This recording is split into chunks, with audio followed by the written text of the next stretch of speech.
Hello everyone, this is ScabCat242. Now, I'm going to talk a little bit briefly about what got me into collecting G.I. Joes again. Now, for those who do not know this, I've actually only been collecting Joes for the past 2 years. And the reason because of that is because of this line right here. Now, these figures you see right before are from the Pursuit of Cobra line, which is probably my favorite line that Hasbro has made in the past recent years. Now, when this line came out, I was just really amazed because this was, to me, this was the G.I. Joe line I wanted to see. Now, prior before that, there was the Rise of Cobra movie series and the 25th anniversary series put out by Hasbro, but I didn't jump on them right away. It was Pursuit of Cobra that got me the attention to collecting.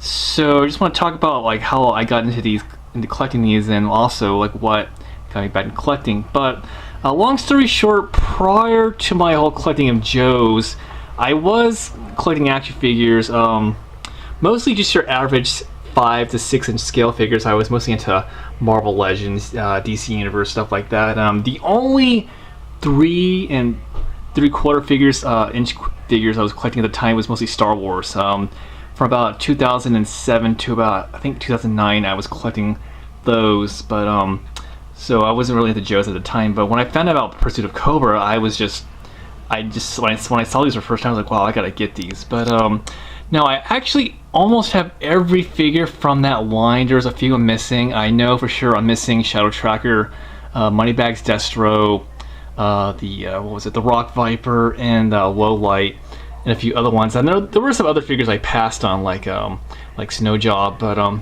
so I'm gonna go through quickly some of these figures that are my favorites. This was kind of the one that kind of sold me into collecting. The Iron Grenadier. I just love this figure. I actually have like 2 more of these guys in my collection, and it's just a really cool looking figure. And of course, the Alley Viper. I've got at least 8 of these guys. I really like the concept and the color scheme they have in this guy. And then we got, of course, classic Cobra Vipers. I actually have the other version, which was released in the 30th wave.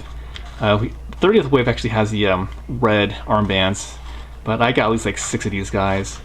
And another one of my favorite is the Cobra Shock Trooper.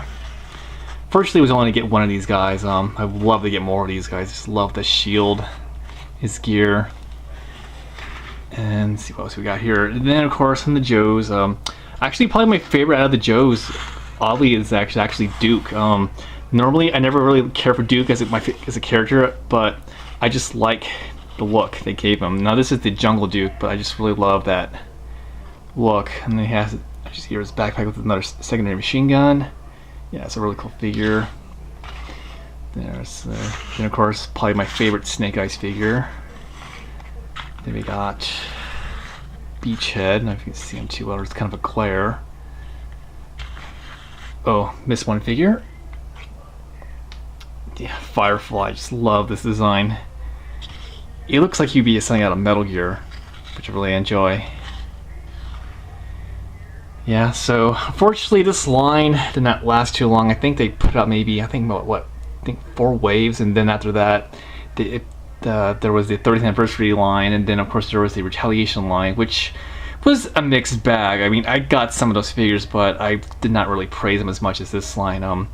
I hope someday Hasbro will give us another G.I. Joe line like Pursuit of Cobra. I mean, this was probably the best Joe line that was ever made, and for those who collect Joes, I'm quite sure you probably all agree with me. So yeah, this little quick thing, just want to talk about my favorite Joe line and what got me into collecting in the first place, and yeah, there you have it.